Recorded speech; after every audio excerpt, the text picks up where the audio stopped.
एक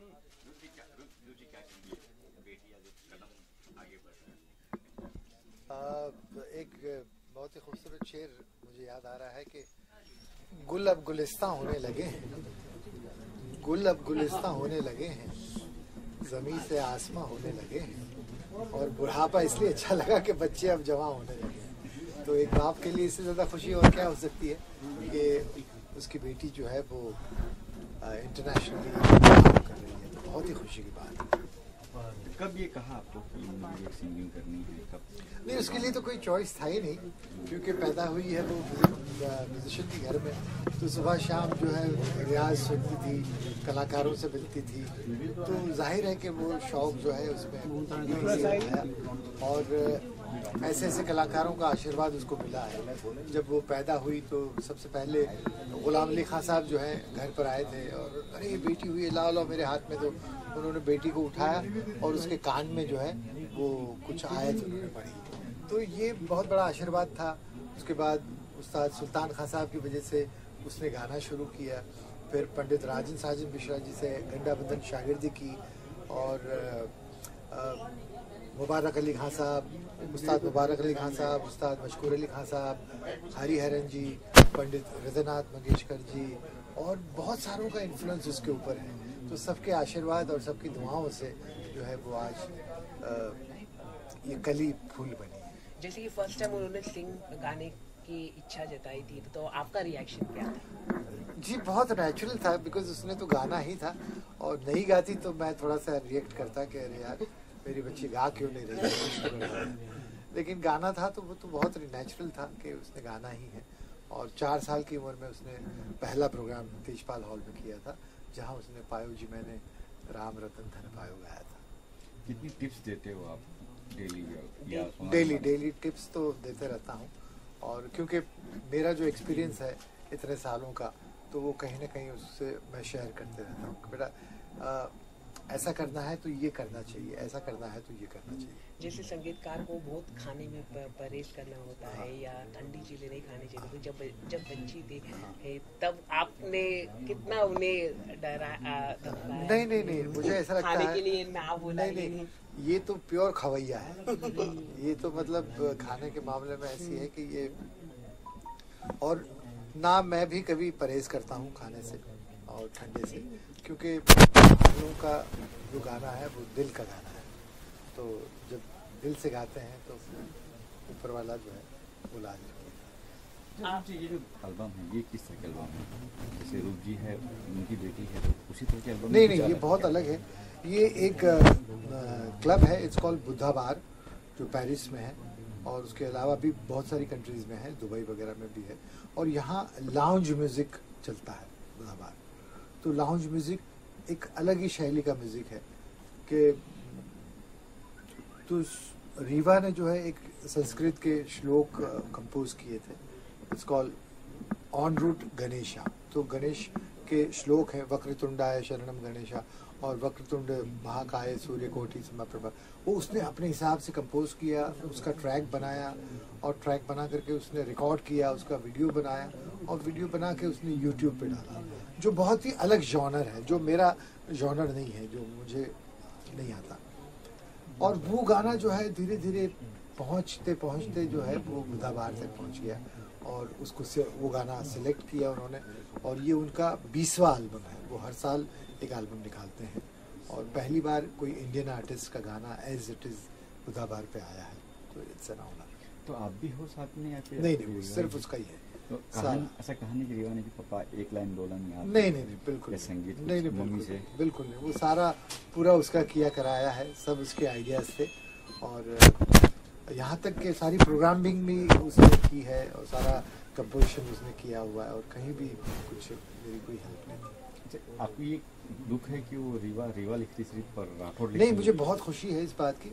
मुझे बहुत ही खुशी है कि लोगों के एक्सपेक्टेशन से ज़्यादा उनको मिल रहा है, क्योंकि जब राठौड़ आता है तो लोग एक्सपेक्ट करते हैं कि अच्छा ये रूप की बेटी है, सोनाली की बेटी है, तो इतना तो उसने करना ही है। लेकिन जब वो रीवा ऐसा आती है तो एकदम एक फ्रेश, एक नया विद्यार्थी जो है वो मार्केट में आया है, और वो क्या गाता है, और वो गाती है और फिर लोगों को पता चलता है कि अरे ये सोनाली की बेटी है, तो उसका असर ज़्यादा होता है।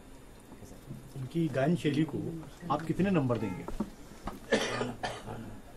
10 में से 10 में से अगर दिया जाए नंबर, तो मुझे लगता है कि उसको मैं 8 नंबर दूंगा, क्योंकि 2 नंबर बाकी जो हैं वो तो कभी पूरे हो ही नहीं सकते।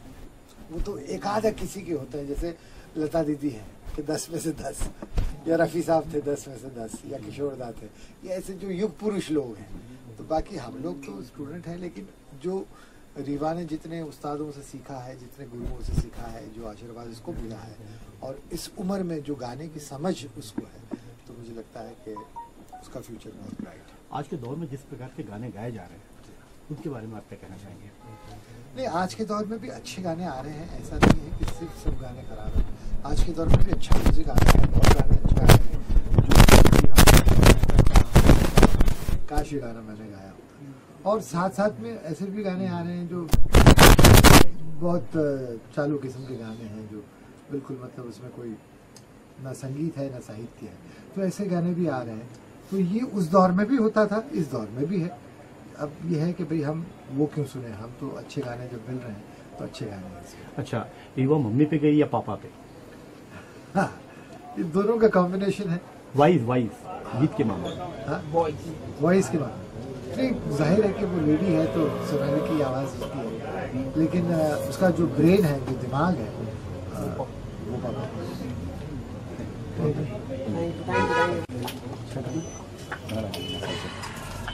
चंद्रा डी दी मेरी सर।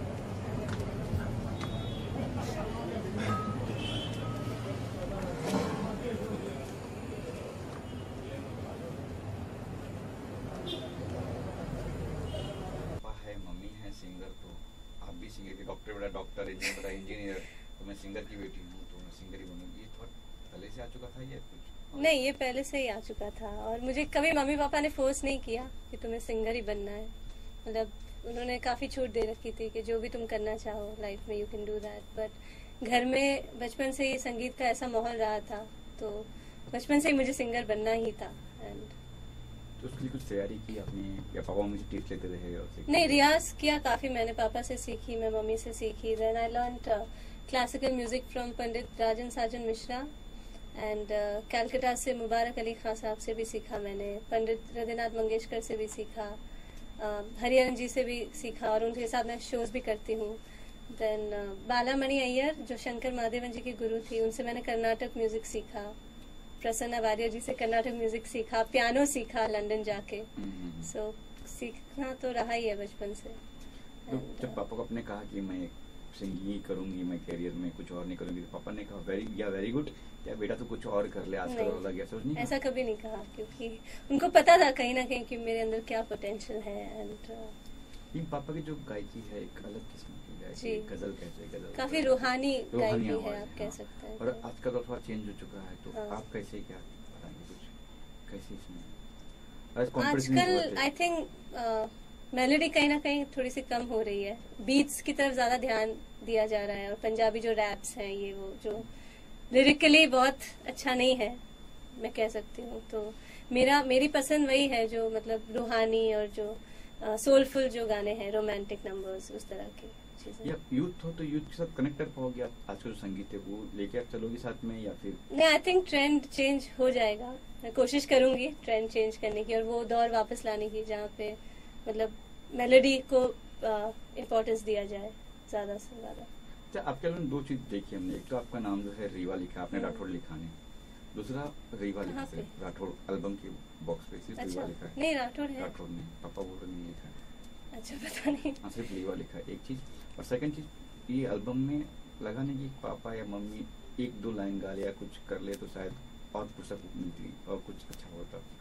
फिरोज जी का नाम आता, अगर एल्बम में दो लाइन जो ये बुद्धाबार है उसमें, बुद्धाबार उसमें, हाँ नहीं, क्योंकि उसमें वो इंटरनेशनल चीज है, तो वो अलग ही जॉनर है कम्प्लीटली, जो मम्मी पापा का जॉनर नहीं है, वो एक अलग ही चीज है। तो उसमें कभी मैंने ऐसा सोचा नहीं, पर गणेश जी के जो श्लोक्स हैं उनको मैंने फ्यूजन स्टाइल में, लाउंज म्यूजिक में मैंने इन्फ्यूज किया है उस चीज को। तो और मुझे पता नहीं था कि ये गाना बुधाबार में आने वाला है, क्योंकि मैंने बुधाबार के लिए नहीं बनाया था, मैंने ऐसे ही बनाया था ये सोच के कि चलो इंटरनेशनल मार्केट में थोड़ा सा इंटरनेशनल साउंड करके मैं कुछ यूट्यूब पे अपलोड करती हूँ। तो मैंने I just took a chance, I uploaded that video on YouTube and in a few months I got call from DJ Ravin, जो मेन डीजे है बुधाबार के। They said that we want this song for our album.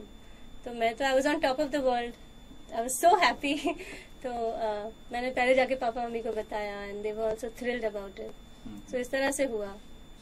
तो आपने वहाँ पे कहा नहीं mummy papa को, एक बार मम्मी पापा आप भी आ जाओ वहाँ पे गा लो इंटरनेशनल में? नहीं, फिर वो हो चुका था ना रिकॉर्ड, तो इसलिए उन्होंने एज इट इज रखा है गाना एल्बम में, जैसा मैंने यहाँ पे बना के भेजा, जैसा मेरी वीडियो में है वो एज इट इज है, कुछ भी चेंज नहीं हुआ उसमें से। म्यूजिक से लेके हर कुछ, कंपोजिशन सारा कुछ मेरा ही किया हुआ है।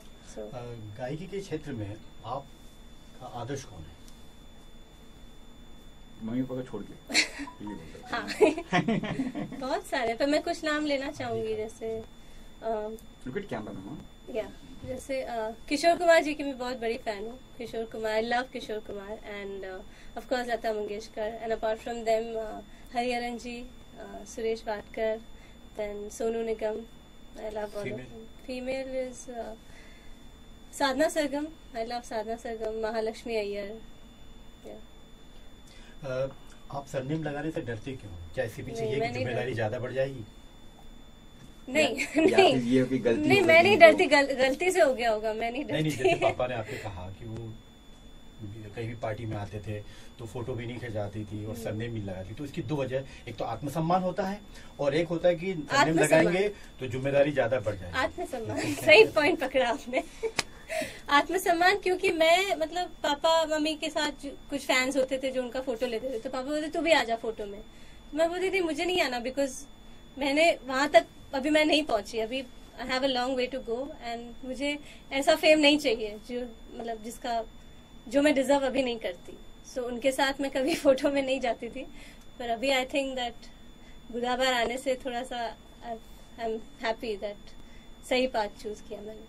लेकिन लगता है आपको आज का दौर, संगीत का जो दौर है, ये काफी कंपटीशन है, काफी लोग आ रहे हैं, कई लोग आ रहे हैं, भीड़ सी हो चुकी है। यहाँ अपने आप को कहाँ पाएंगे? पापा मम्मी के साथ है इसलिए आप आगे बढ़ सकते हो, या फिर कहाँ पाते हो आप? कंपटीशन तो है, रोज ही नए नए कोई ना कोई आ रहे हैं, लेकिन आई थिंक मैं अपना मार्क बना पाऊंगी, बिकॉज मैंने जो मेहनत की है वो रंग लाएगी, वो लाएगी ही। और आजकल का दौर है कि लोग रियाज में बिलीव नहीं करते, संगीत सीखने में ज्यादा विश्वास नहीं रखते, सबको ओवरनाइट फेम चाहिए, तो वो कहीं ना कहीं मेरे अंदर नहीं है। And I have lot of patience कि जब होगा तब होगा, but I have to focus only on my music, only on my riyaz. So वही मेरा अभी मेन एम है, बस और कुछ नहीं। ये कहना मुश्किल होगा आपके लिए भी कि आपके पापा के मम्मी का कौन सा गाना है जो आपके दिल के बहुत करीब है और अक्सर आप गुनगुनाती हो, चाहे खुशी हो चाहे गम, लेकिन वो गाना आपके माइंड में आ जाता है? ऐसा कोई गाना है एक? बहुत मुश्किल है, ये तो बहुत सारे गाने हैं उनके, ऐसे एक कोई पर्टिकुलर नहीं है जो आपके दिल के एकदम करीब है। कहते जैसे माँ के 4 बेटे होते हैं, एक लाडला होता है, ऐसे कोई ऐसे एक कोई गाना जो लाडला हो आपका, कि मम्मी पापा का गाना यार बहुत पसंद है मुझे, जो गा के सुनाना मुझे। अच्छा, तो फिर वेट करो। दुविधा में डालते हैं आप? हाँ, पहली बार में नहीं वो नहीं, ये आपका सवाल बहुत गाने को तो फिर कोई ऐसा गाना होगा ना एक जो बहुत बहुत दिल के करीब है, फिर अनवर का हो या बॉर्डर का हो। एक पापा का तक्षक से एक गाना है, खामोश रात, वो बहुत मुझे अच्छा लगता है। एंड मम्मी एक बंदिश गाती है, सखी एरी आली पिया बिना, वो मैं बहुत सुनती हूँ। तो ये दोनों गाने हैं जो बहुत करीब है मेरे दिल के। लास्ट में जाते थे 2 लाइन कुछ इसी अपने एल्बम की बुधाबार, कोई और कोई गाना? और कोई मैं अपना जो दिल के करीब है वो मैं आपको सुना।